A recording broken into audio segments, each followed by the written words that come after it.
Hello and welcome back to the panel. Earlier today, the government hosted a press briefing during which they outlined a number of changes to the current COVID-19 regulations, amendments to which come into effect tomorrow. We'll see a lifting of the requirements to take a lot of flow tests on day 2, 5, and 7 for fully vaccinated travelers. The Premier also advised that government was lowering the quarantine time for unvaccinated travelers to Cayman from 10 days to 7. In addition, restrictions were being lifted with regard to inter-island travel, and now only the unvaccinated would be required to show a negative lateral flow result should they wish to travel between the islands. Regular operating hours for bars and nightclubs would also return. What impact would these and other changes have on the economy? And did the government move too soon to lift the restrictions? Tonight, the panel, Mary Banks, Roy Budd, and myself, will discuss this and other concerns as we analyze today's press briefing. Good evening, gentlemen, and welcome back to the panel. Good evening, Ralph. Good evening to all our viewers also. Good evening. Good evening. Yes, well, thank you for coming on, gentlemen, and it's really my pleasure. Tonight, there's no guests, but we can have some good rapport and good conversation, and we have lots to talk about. Today, I came away from the press briefing in a positive mood, and I think that we are heading in the right direction. But of course, those are my views, and as we discussed earlier, you know, do you think that the government moved too soon to relax those restrictions? Mario?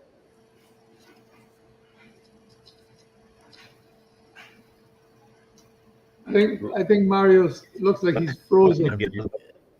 Okay, yes. Okay, Rory, go ahead, please. Are you there now, Mario? I can hear. Turn off your mic. Yeah, okay, yeah. I can hear you. Okay, very good. We can hear you too. Go ahead, please, You Rory. can hear me now? Okay. Yep. All right. Yes. No. I was saying that it was great to be here this evening with you gentlemen for another episode of the panel. I think that the press conference or press briefing today was quite useful, quite positive, and one of the things that struck me though is that again our our success story to date um, demonstrates the value of the vaccine. We have been undergoing a very aggressive vaccination program that started from early 2021.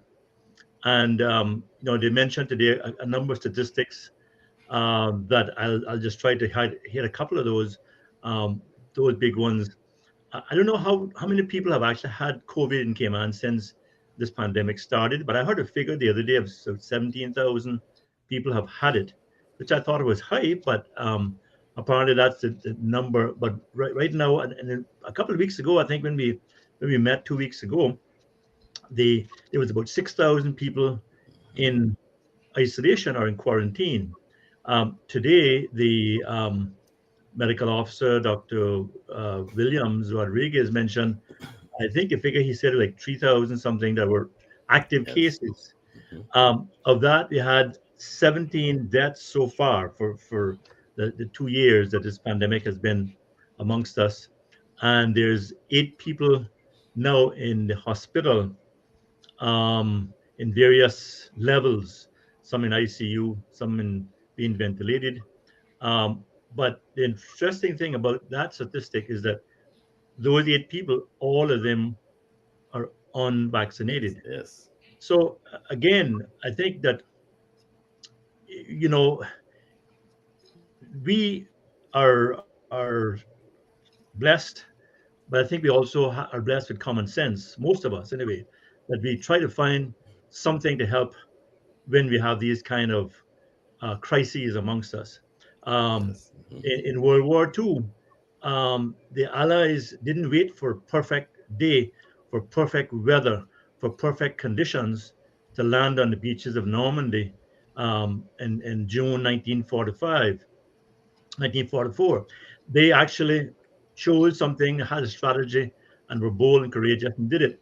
In this battle, of COVID in our global pandemic, World War III, um, almost our arsenal, our battle plan involves a vaccine. And I think we need to be sensible.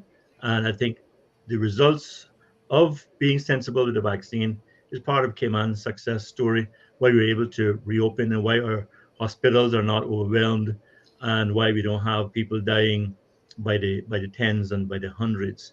So I want to commend the previous government. I want to commend this government and the frontline workers in healthcare and all of us who are actually in the front lines in this battle. To say we're getting there now. There is a new um, Variant. variant or whatever they call it Yes, variant. of Yes. Omicron that is actually reared its head as well. Hopefully that is not going to be a major issue, but Right. of course they have to watch it closely. Mr. Give Roy. way.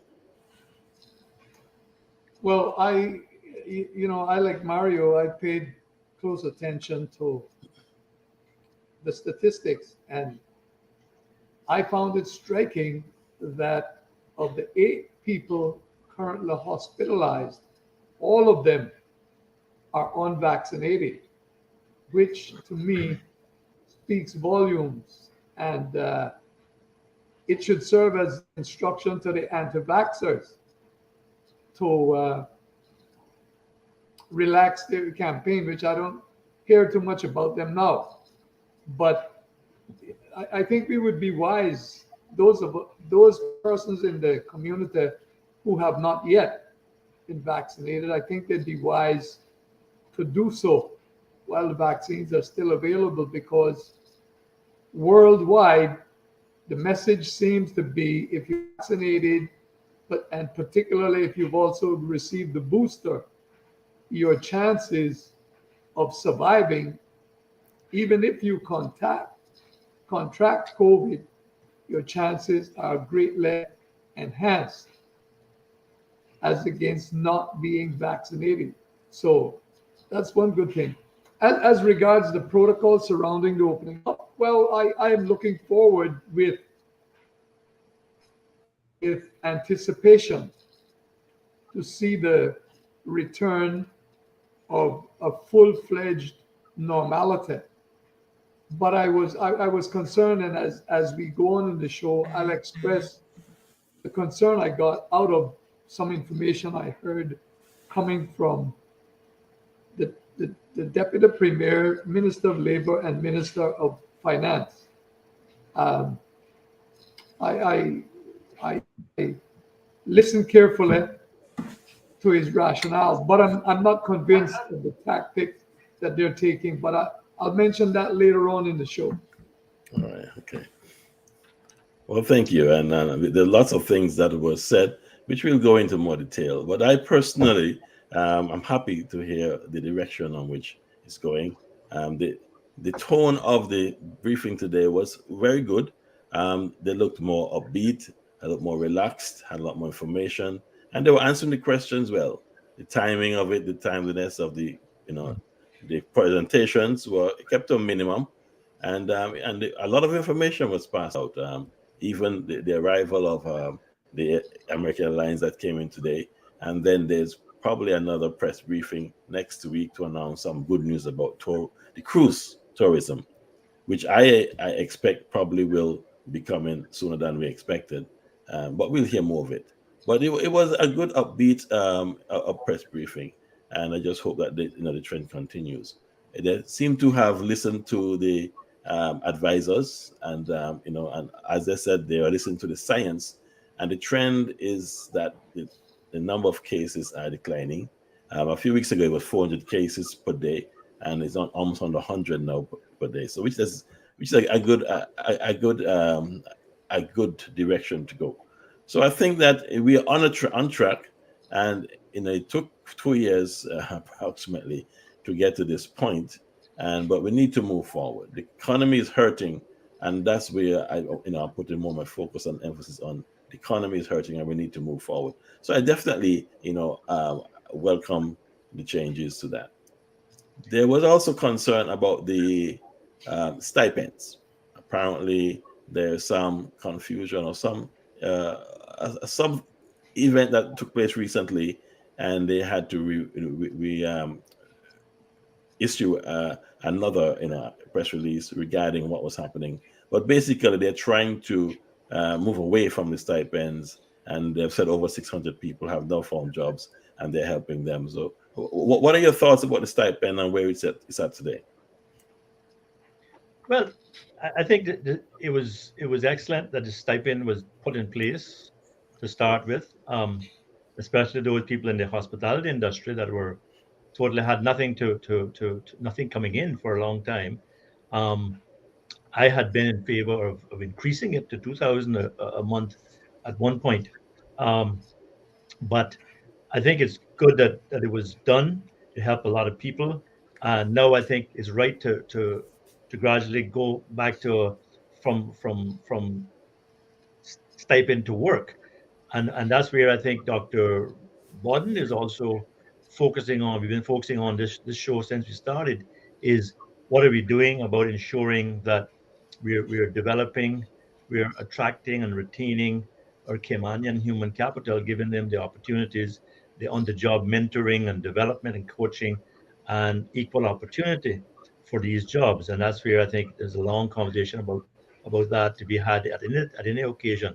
I think that there's certainly in every system people are going to take advantage of it or potentially abuse it, and you have to have your checks and balances. And I think that provided that people can work and are given the opportunities to work, then it's only right that as the economy reopens, we phase out the stipends. But at the same time, let's remember too that this is not like a faucet that you can turn off and turn on. This is going to be a gradual return to some semblance of normalcy economy, and so give it some time to make sure it works and not make knee jerk reactions. Mr. Bodden? I just want go ahead. Well, I was listening because I wanted to hear if and when there will be a debriefing by the government as to the lessons learned from the administering of the stipend, because I think that is important, particularly for us to see what worked well, what didn't work well, in the event that we have to resort to these kinds of measures in the future. But I didn't hear anything about that. Probably, I'm hoping, because it is still not too late and people are still preoccupied with the scaling down. But one of the things that caught my attention, there was some talk of people exploiting the system, right? What I call fraudulent practices. And I was listening to the minister, the deputy premier and minister of labor, trying to explain away why they were not going after these people to discipline them, to name them or shame them. But I wasn't quite satisfied with the reasons that he gave.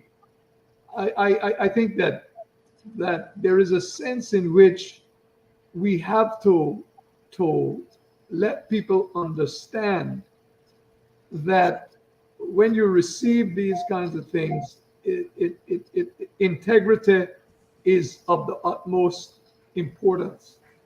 And if someone abuses the opportunity or commits fraud or steals, it affects the whole mechanism, because you are in a sense robbing the rest of the persons who are in need of these kinds of things. So in other jurisdictions, the fraud in these kinds of matters are serious, and they are pursued with the intention of teaching a lesson, because you're stealing from the state, and particularly a state which has no, we don't have income tax. So this comes from other indirect means. So to me, that was a weakness in the system, and I would want to hear going forward how we are going to deal effectively, how we are going to remove these kinds of possibilities. I mean, there were insinuations that people who were not in the jurisdiction were collecting stuff. I want to know what kind of mechanisms we have to ensure that the system was as effective as it could be. Yes. Yes. Yes. We One actually, of the things that go ahead, go Mario. ahead, Rob. One of the things to that point about the stipend as well is that we have to remember also that there's been a pretty significant increase in the cost of living since the pandemic around. Inflation is also um, has increased, and part of that is due to the increased spending in the economy. The pensions withdrawals actually help to cause some inflationary pressure upwards as well. And there's also a need for our minimum wage to be reviewed because people now are going to go back to work. If they're not going to be making more money,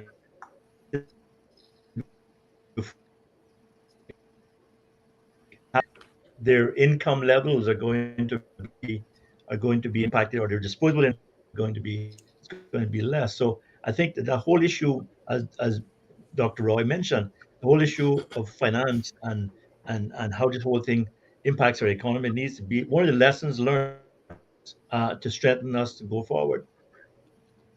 Yes, and I totally agree. What we were actually said earlier that we've got some feedback from some viewers for the press briefing who said that there should be an example set that if you commit fraud or take something that and as what happened is that if you don't deal with it effectively, it can happen again. And these things tend to have times that there'll be another time where stipends are given. And so there needs to be an example or something done to make the person pay back the money or do something that the public can see that it was addressed. Because there are other people who wish they had stipends, but managed to make it happen and they cut the expenses and survived. So, it's not a good thing to know that someone abused the system when others really sacrificed it. But on the topic of the inflation and the cost of living, that's a major concern. And yes, they're relaxing regulations to try and get back to business as usual. But that's just one part of the equation. We have to survive. I mean, the cost of living will go up. We are mindful that there might be a war on the horizon or very near Mhm. horizon. And so, therefore, the stock market took a drop today. And so, we have to be aware that things are happening around the world, the cost of petrol and other things, and there will be price increases. It's really expensive to live in the Cayman Islands right now as it is. So, what will happen going forward? Yes, the economy is trying to get back on track, but we're getting back on track at a very serious time when there's going to be high inflation. And so we have to be able to deal with those shortages. And that's why, in our questions that we discussed before it came on time on the panel, what will happen to our pension? Will people be allowed to get another pension withdrawal to fill that gap? Because there will be a gap. Anything that you want to comment on that? Yeah, yeah. I definitely am opposed to any additional withdrawals from pensions. I mean, I think already the pension plans put, and pension plan mean all the members of pension plans, injected about $500 million, a $500 million into the economy from all the plans, the Chamber of Commerce Yes. plan, the Silver Thatch, the British American, the Fidelity, Cayman National, all of the plans, right? And people use those funds to, you know, do things with to improve their lives, to buy property, to invest, to start a business, to pay off loans. Some of them actually put money back into their other pension vehicles, but some also wasted the money on on silly spending. But I think that we got to remember the pensions is for your golden years when you can't work, you can't demand the kind of income you can when you're in your prime of your life. And as Mr. Roy Budden is fully aware as a legislator who was in the Parliament or Legislative Assembly when the pension law was brought into force in 1998. Um, the 10% contribution rate based on a up until 2 years ago, the annual salary is only $60,000. Based on $60,000 salary is now 87,000. That for 40 years of your life is not going to give you much pension, even if you do some additional voluntary. So that is our only little safety net for many people. If you start to siphon off that for little rainy days, when you get the real rainy day, we're going to have tremendous poverty in the country. So I don't support any additional dipping into pensions unless it is catastrophic situation, and I hope we don't get to that point. And but that's my view. Mr. Roy? That is my concern as well. That is my concern as well. As a matter of fact, I had reservations with the first drawdown because in the Caribbean, we are not good at saving. I mean, some years ago, the best in the world were the Oriental people, but in the Caribbean and in this part of the world, perhaps I should say, not only the Caribbean but the United States as well. We really not good at saving. As a matter of fact, if you believe the science, most of the people live on credit. They live off credit. They probably well into the next month's paycheck, if not the next 3 months' paycheck, which is not a good way. Which is not a good way to be, and particularly an economy like ours, when we are so dependent on matters beyond our control, international finance and tourism. And to that extent, Ralph, you made a point. I don't know how many people are following international geopolitics. War could break out at any moment, and that is bound to affect the business flow.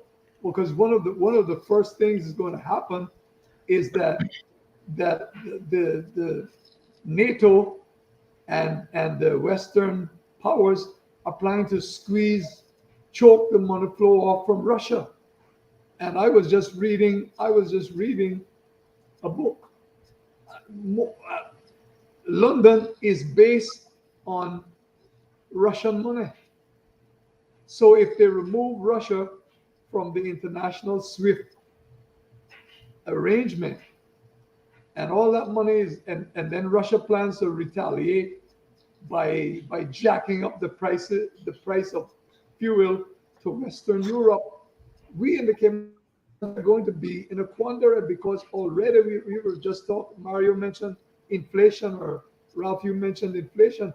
It's already happening here, and I'm afraid that we might not be in an ideal position. Petrol, some pumps, $5.53 a gallon. Everybody here has to drive to work. There's no public transport. So the cost of living is going to be up.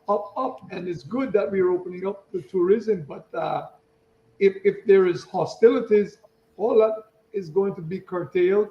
And then what's going to happen to the local economy? Yes. It's a very serious topic, and I'm not trying to, to put fear in people's heart. We're just a realist, and we like to talk about the real serious topics.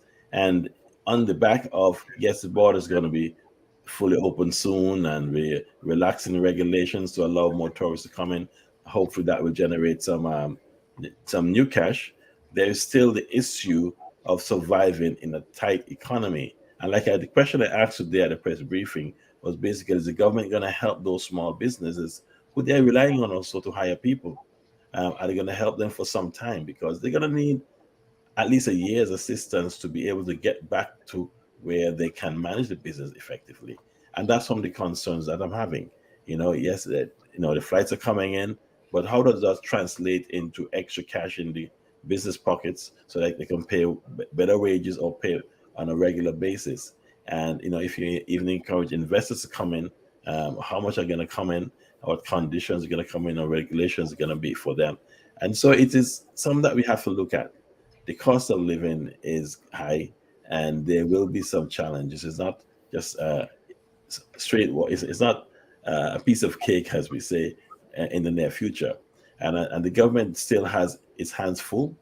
Um, um, they mentioned that the financial reports so far show 10 million deficit, which was lower than they expected, but they still have a long way to go. And that's what we need to really take in mind, that the economy is going to be number one going forward. Yeah, I mean, you go back to the question of small business. Again, the discussion we had last week on this panel with Chris Let's Goddard, go that. Hmm. talking about small businesses, and so the Chamber of Commerce, the Small Business Council, the Small Business Association, the Caribbean Development Bank, all those need to collaborate and provide Yes. funds and counseling and help to small and micro businesses, and provide some kind of incubation businesses, because even before the pandemic, there were some very horrible business practices being done by some business that were not paying their employees at all. Yeah. People were surviving on commissions only, or on tips only in some bars and restaurants Mhm. and other establishments. They're not paying insurance, not paying pension. So that they were that then. Yes. Coming off pandemic, it's probably going to get worse. But the thing that I would like to say, as a former director of labor and pensions, and which was also supported by others, including the then complaints commissioner, that some businesses should not really be in business if they can't afford to pay people a decent wage and pay the expenses that are statutorily required, such as pension and health insurance. Some people might say, well, look, I should be an employee, or I should, not be a business owner if I cannot do these basic things. But I'm not saying that now to say that people don't need help. But what I'm saying is that all of these associations have to rally around these small businesses to give them help and guidance so that they can become stronger and get funding and be able to go over this hump to get back into normalcy, if normalcy Yes. is coming. I must tell you personally, as a Christian, I know Dr. Roy is a Christian as well, and Ralph, you are too. I think one of the things that we got to do as a people is get ready to meet our maker, because it's not looking so good, and we need to prepare for eternity, because I tell you, the world is really in a mess right now, and we can talk about all these good things that we have to do while we're here, but let's also remember there's life after we leave this earth. Yes. Yes. You, Thank you you, for that. you, Thanks. you're absolutely right. And I mean, to Ralph's point, and I think this came up before, and the three of us on the panel are all in agreement about this. It's virtually impossible for the government to be able to give out cash stipends to every small business who needs help. But and I take Mario, I take your point about some people not being perhaps ready to go into business. So how can the government help though? And I haven't seen any of this in all of my time. I think what the government needs to do is make available, and we spoke about this on the panel on numerous occasions. What the government needs to do is make available technical support, Right. help people with drafting business plans, because many of the small businesses I've come to understand, they run the business out of their back pocket. Yeah. And it's easy to do in a jurisdiction like the Cayman Islands where we have no direct taxation. If we had direct taxation where you had to give account for your income, you would know that if you have a business, you have to pay yourself a salary. And whether you take that salary out at the first of the month, at the 15th of the month, or at the 31st of the month, that is it. Once you take that out, you can't do anything again until the next month, Otherwise, you'll get in trouble with the authorities. But most of the people here in the businesses, they siphon the cash off the cash pan without having any proper accountability. And so they run into problems with stock, they run into problems with paying their employees and servicing the statutory obligations like pensions and health insurance. So what I would like the government to set up is some kind of institute when they commission people. It's a pity they didn't get Ralph before he launched into being a successful businessman. Someone like him to set up to have an advisory council to help small and medium-sized businesses, particularly startups, help them understand how to set up their books, how to advertise, how to build their budgets, how to negotiate loans and all that kind of thing, rather than having this ad hoc business. Because now, as you said, Mario, now is not the time to just jump here and scare them into things. Well, I have good news, gentlemen, and I've been able to secure a representative from the government's small business center. I think she's the leader. She's managing that operation now. Her name is Thais, and she has agreed to come on in 2 weeks. So she'll be our guest in 2 weeks to talk about what the small business center is doing for small business. Actually, this week they're running an incubator workshop. So apparently things are happening over there, and it's how to have it communicated that these things are happening and how people can get help and so on. So she'll come on and she'll spend some time with us in 2 weeks to talk about what they're doing for the small business, how small business can be helped. And like you said, who's going to teach them how to do small business plans, how to get financing, how to talk to investors and that sort of thing. So in 2 weeks, we have someone here from the government to share that information with us. So apparently things are in place, and it definitely will be necessary as we move forward. Just to switch our angle for a minute, the Minister of Tourism today welcomed American Airlines. Last week he welcomed United Airlines, and he mentioned that next week there'll be good news about cruise tourism. Apparently they've had meetings with the Florida Cruise Association, and there's supposed to be good things happening. It sounds like we are gonna get back into the cruise business sooner than later. Do you support having 7 cruise ships in the port every day? No. I'll start off, and then I get Dr. Roy to continue. Before we go to cruise, I just want to say in regard to air travel. At one point, when we first started to talk on the panel, we talked about something called slot management, where not all the airlines are coming in at the same, all the air flights are coming in at the same time, and you have tremendous crowding on arrivals and also tremendous crowding on the departures. And they were supposed to have some kind of company that was contracted to help with slot management. That is, trying to schedule these airlines so you'll have time between each one and you have time to sanitize and not have all this crowding, right? I hope that's going on. I haven't heard anything about it, and I didn't hear the minister mention it today. I thought maybe Ralph, you might have asked him that. But in regard to cruise ships, we have a major quandary in the cruise thing, because the cruise dock on the waterfront that was proposed is probably not going to happen in our lifetime. And so that means that if you're going to go into cruise business, they're going to have to find some alternative, environmentally friendly, safe, and economically feasible location, which I don't know what that would be. Can be the North Sound. But so if they're going to be in Hogstye Bay and Georgetown, there'll be some limits, and 7 a day is ridiculous. It's impossible. I would say 3 or 4 maximum, and that will include 1 or 2 that is in spots. And also, I think that we need to have the profiling of these ships, to have the better quality ships, not have 4 carnivals one day, but you have them, Norwegian Cruise, Royal Caribbean, have a mix, right? But try to do a better mix. Have the ships come earlier or stay later in the day, and so people will be able to move around the island. You have all the rush and the traffic congestion and the crowding and all of that, and stagger the ships so that they're not just coming on Tuesday, Wednesday, and Thursday, but they're coming from Monday to Sunday or Monday to Saturday at least. So 6 days a week or 7 days a Yes. week, if have to be.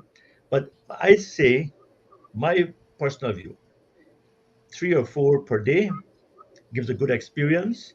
People who are in the business of retail or tours or attractions can get good clientele and good experience with these people, safe, and they leave here happy. And you convert them from cruise visitors to overnight visitors, the ones that really come and spend time and spend the money. So no, no, no to 7 a day, 4 a day, in my view, maximum. Okay. Mr. Warden. Yeah, I concur with Mario on the number. I think 4 a day is what our facilities could comfortably handle. This business of 7 and 8 it doesn't work. It throws everything into chaos. It backs up the traffic.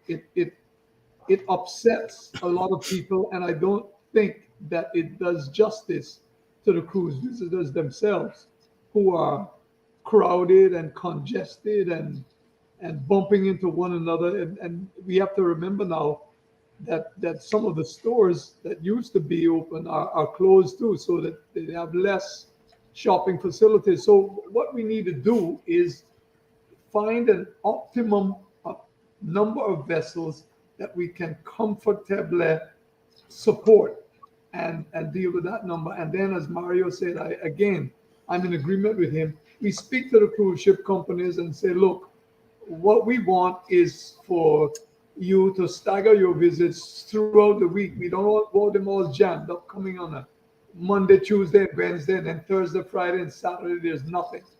So try to get that kind of business, which will facilitate the people that we have catering to these tourists as well. Yes. So, but comparatively speaking, I pay more credence to stayover tourism than I do cruise Yes. tourism, Yeah. while at the same time acknowledging that it takes both to give Yes. us the full effects of the products. But to me, cruise tourism is a little too fickle. Yeah. And remember, Yeah. we still Well, aren't sure that we're not going to have a resuscitation of the pandemic. and And if yes. it is, it will mainly be through cruise ships. So we need to be careful. And on that topic, and of course, when you talk about product, I have a concern with the overcrowding of our tourism products. We already have a reduced 7 Mile Beach, and we are sort of keeping it for our hotel guests who are now in those huge properties on the beach. And we know that many of the cruise ship passengers come to go to the lovely clear blue waters, and that's where they like to go. Now, if you bring a lot of them, where will they go? Where will they enjoy their beach? Yes, they can Right. make tours to the eastern districts and so on, but the majority want to be in Georgetown or on the 7 Mile Beach. Also, Stingray City, there have been talks about overcrowding Stingray City. I think this is another example of how we could have used our time to understand the best use of our tourism product and how to stop the overcrowding, how to get the best quality customers, knowing the limitations that our product has. Cayman Islands is only so small, also big. We can't compete with the Jamaica, the Mexico, the Dominican Republic, those bigger islands who have a lot more square footage and a lot more, tourist attractions. And so we don't want to overcrowd our spots. And there's been talks about it from environmentalists as well. So what are your thoughts on the way we handle our cruise and our stayover tourism going forward? Is it a time for us now to really decide how we can manage that? Or we just cannot manage it? We have to open the doors wide and tell everybody, come on and see what happens. Well, I think you're speaking to two panelists here who are Hmm. totally opposed to opening the floodgates on development or tourism. So you have rocky ground with us on that topic. But I think the Yeah, question the question really is carrying capacity. that's Yes. right. Carrying capacity. How much can we sustain? How much is enough? And as Dr. Roy often asks the question, who are we developing for? Right. So we have to define that happy spot where we are taking care of today's needs, but not disenfranchising future generations and destroying their potential and their future. So carrying capacity is critical. And I think that you know, you're right. We have to look at make some tough decisions, and leadership is about that, about having a tough conversation with people, telling people, look, you know, we have to do this because of our shared common good, and let's do it right, and let's make sure that we don't destroy the future generations' legacy by us being too greedy now and trying too much and trying to make Cayman into a Dubai or whatever. But I want to finally say, in addition to the tourism product, it would be also good to have somebody from the tourism department on our show talking about the product. What are they doing about the product and retooling us going forward? Yes. Mr. Right. The key is sustainability. Right. What can we sustain? What is the level of sustainability? And these are questions that we should have been probing in the interregnum we had during the lockdown. But when when we announced the opening up, we should have been in a position to say we are opening up with 4 cruise ships per day for 3 or 4 or 5 days or whatever the case might be. But one of the things I have against, gentlemen, the way we're going is it is too much of an hypocrisy. We wait until the situation is upon us to plan rather than planning ahead. I have always found this fault from the time I was in public life. We don't set out and say, here's the path that we should embark upon. I remember years ago when I brought that up. My opponents say, "Oh, people don't talk about 5 year plans and 10 year plans. That's what they do in the Eastern Bloc. That's a communist thing." It's not. It's sensible. Right. It's sensible, and planning ahead is sensible. We are all family people. We know that. We know the importance of planning ahead. I mean, are you going to wait until your marriage, your day of marriage, before you look about a house, or look about someplace to put your bride in? Or are you going to say from the time you begin working, look, here's my objective. So by the time I reach this age, this is what I should have. This is where I should be, God willing. So Mario is right. We have a good product, but we have no idea of what to do to sustain it. And it seems to me that we are gauging our success off of quantity rather than quality. And that Yeah. has the potential to drag our tourism product down. But enough of me on that. Well, on that topic, today, the deputy premier said there are preliminary results from the census, and that we should probably have around 69,000 people living on the island. And the problem was there's a number of homes that they did not get to do the census at, and it's probably another 2,000. So we're looking at 71,000 people average on the Cayman Islands. Um, should that population number increase? Should efforts be made to increase the population numbers so that we be able to generate more business and increase the economy? What's the thoughts on that, Mr. Roy? Well, I listened with interest, and I'm fascinated by this argument about building our population up to 100,000. And while some may think that's an noble aspiration, there are other areas that we have to think about. What about infrastructure? Have we got the infrastructure for this? What about the strain on the environment, environmental strains? Have we got what about our social spacing and all that kind of thing? All these are questions that need to be answered before. So I'm saying this is a good time now for us to take a deep breath and pause and make an assessment of how far we should advance and at what pace. But some people seem to think that the greater the population, the greater the level, the volume of business, and the more money they will make. Well, that may be so, but it does not logical follow, because the greater population, we have to have greater organizations to service this population, and then what about employment?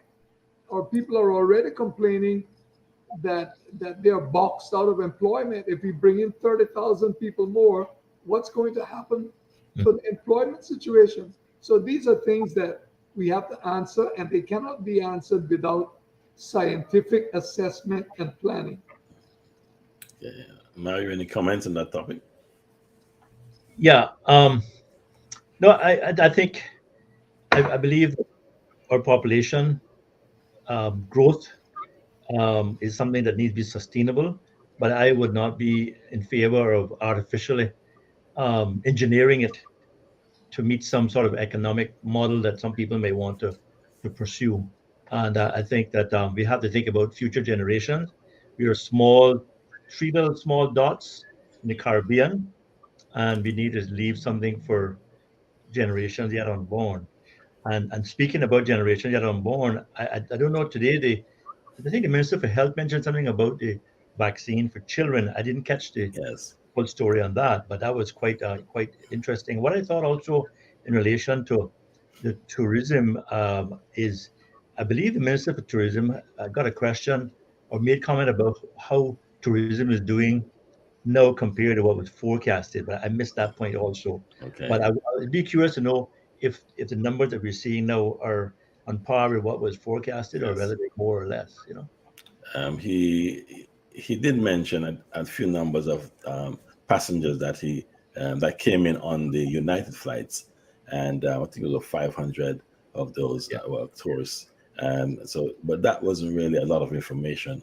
I think we probably get someone to come on and talk about the whole picture of what has happened in the past couple of months to really give us an idea of what direction is it going to. But what I wanted to mention, okay, just to touch on your topic around the health minister. Yes, the vaccines for the children arrived today on the plane, should have arrived, and they were encouraging parents to give their children, and they did emphasize that it was not mandatory for children to get vaccinated. So that's where that was going. So that was very interesting. For our listeners and viewers who are wondering why we're not talking about the press conference anymore, it's because after the press conference have done its stuff, have spoken about the relaxing of the regulations, and we're getting back to where we can now open our borders fully and encourage business to come here. The question will be, now what? And so we're having discussions as to what direction we should go. Now, like you said, Roy, there should be some plans in place as to what's coming next, and this is what we're not hearing. And I think Maros mentioned that there should be some development plans. But I have a question on plans, gentlemen, and a lot of people have the same questions. Should we only plan for 4 years? Because if the government changes after 4 years, what happened? We've seen examples where those plans are dumped. I've heard situations where, okay, there were 8-year government and the plans have been done, but they're on shelves someplace. And maybe that's why the plans are not done, because plans that have been created in the past are not followed through. How do you relate to that regarding plans? So for someone who's been in the government, Mr. Roy, how do you relate to planning from government to government? That's the weakness in our system, not very well. And of course, not having structured formal political parties doesn't help either, because usually the plans are based on the party platform and party agenda. So in the election, leading up to the election, the voting populace will know if they elect Party A, what the agenda is going to be for the next 4 or 5 years, or if they elect Party B, what the agenda is going to be for the next 4 or 5 years. The weakness in our system is that successive political agendas jettison plans of their predecessors, even when those plans have been beneficial. And so, I mean, there could be no clearer case of that than what happened when I was the Minister of Education and started this program called Italic, which was introducing computers in the government schools. So that's a weakness in our system, but I don't know how we can get around that unless we educate the people to the science of planning in government. Yeah, Mr. you're exactly Mario. right. You're exactly right. Go Part ahead, of our Mario. problem in planning in this jurisdiction is that, as Dr. Roy mentioned, we think about the political agenda and time frame as opposed to long term, right? And most governments that try to do long term planning lose their seat in the next election, that started from the mid 70s. We had Vision 2020, which was a 10-year, or Vision 2008, sorry, a plan that was a 10-year plan. That was good. It was involved a lot of different stakeholders. A document was put together. It was rolled out, but it just did not get the traction that it should have got. And eventually it collected dust. Some things were done, but a lot of things were not. When I ran an election last year, I coined a thing called Vision 2050, a long-term plan, a 25-year plan. And we need that, but those things are not politically popular because, all due respect to the previous minister who is distinguished panelist here, politicians look at 4-year cycles rather than 20-year cycles. That's right. And that's That where is we true. Mhm. That is true. They look at the next election rather than the next generation. That is true. Right. And that's Right. the weakness of the system. So should we now encourage 4-year plans? We should. I have said long ago we should be working from 5-year plans. Really, Yeah. Yeah. it should be 5-year plans. So I've been an advocate of that. Yeah. Well, If we had a national apparatus that would succeed the political directorate, and you have things that are carried on, go on yes. for decades, but typically, you have a change in government and you have a shifting of priorities and new directions and whatnot. So, but I think we need to look at not just bricks and mortar development, but looking at Mm. environmental plans, cultural plans, economic plans, human capital and labor plan, all those things that fit into a national plan. It takes some time, but it's doable. And that's what builds a strong nation. That kind of builds. That's correct.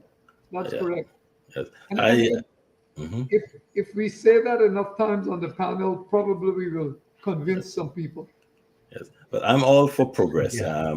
and that's something I've always wanted to be a part of. And if you see my line of questioning, I'm always looking down the road. I'm a visionary, and I believe without a vision, you're lost. And so, therefore, I'm all for progress. But the progress should take time, and it should not alienate the local people. We have to develop with everyone in mind, particularly local people. The Caymanians need a place in any progress. And so, therefore, as we develop and as we move forward, as we come out of this pandemic and move forward, I just hope that, we can all come together, private sector, the public sector, the locals, expatriate, guest workers, whoever lives here and has an interest in the Cayman Islands should understand that we have to work together to really get us not back on track, but to get us moving into the track that's right for Cayman Islands. Because that track that we came off of might not be the same track we're going to continue on.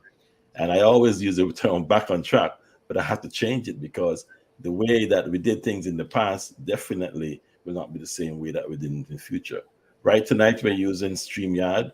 I never heard of it those years ago, but now it's working perfectly.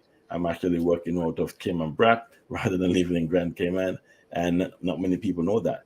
But that's the way things have worked. So we have to now get on that track that's going to take Cayman forward. It may be some changes, but we all have to come together and unite, and we cannot sideline our people. And you don't have to do any more lateral flow tests to travel between Cayman Brac and Grand Cayman. That's correct. I went home last week, and I had to take a test before I went down, then one come back up. So it was really interesting. The good thing, I was negative both times, so I'm good. But now, if you vaccinate, you don't have to do the lateral flows at all to travel between the two, Nothing, yeah. the three islands. And that's good. And so, Yeah. But just to wrap up, we have about 2 minutes left. Any final words on anything that came out of the press briefing today? Let me go first, if I could, Roy. Then I'll leave you to wrap up. I was interested to hear that the numbers of positives are going down tremendously. I'm not sure whether it is based on, the same amount of tests and less positives, or whether there's less tests being done and less people reporting that they have positives or whatnot. But certainly, it was good that the numbers are going down. I just want to say that people who are not feeling well obviously need to abide by the system. Remember that we are a brother's keeper. So if you're not feeling well or you think you're positive, do your lateral flows, take care of yourself, build up your resistance, stay at home, and get medical attention if you do. And before I wrap up, to say that I want to congratulate all those people who won the winners of the 28th annual National Culture Awards. It was in the Caymanian Times last week, Friday, and a wonderful award scheme. I want to congratulate all of those winners that were pages of the Caymanian Times, page 10 and page 11 of last week's Friday's paper. Thank you very much. Yeah, I would like to say that, I listened to the press conference. I was impressed. I think that the political directorate is trying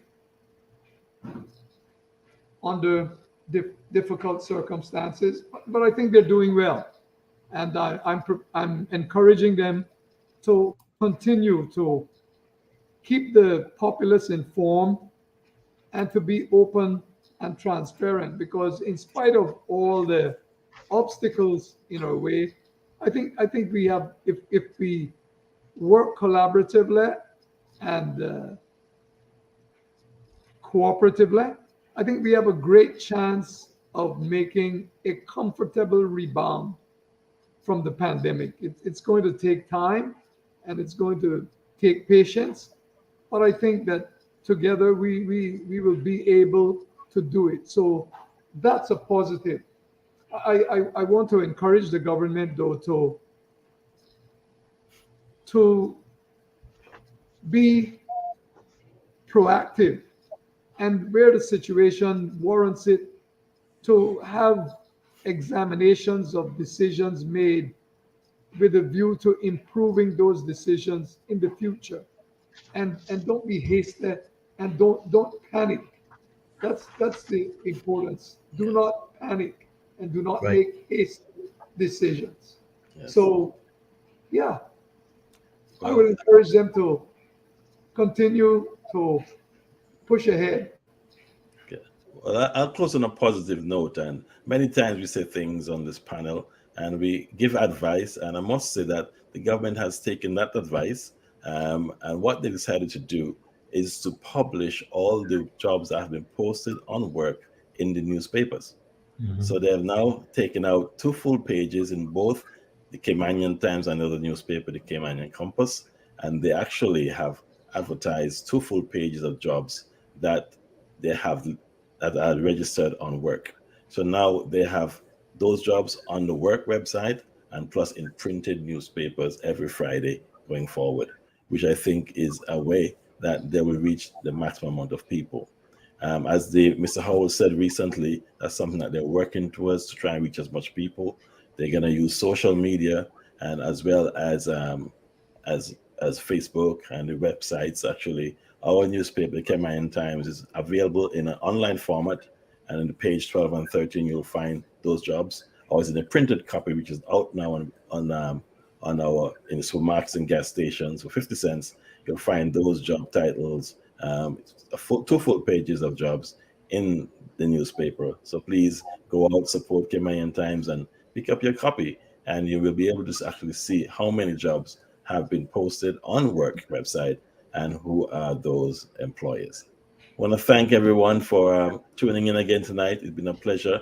We'll be back here again next week Thursday night at 8 p.m. for another panel, and we're planning to have very exciting guests on with us. So, gentlemen, on behalf of our team in the back, good night, and thanks for listening. Good night. Thank you. Right.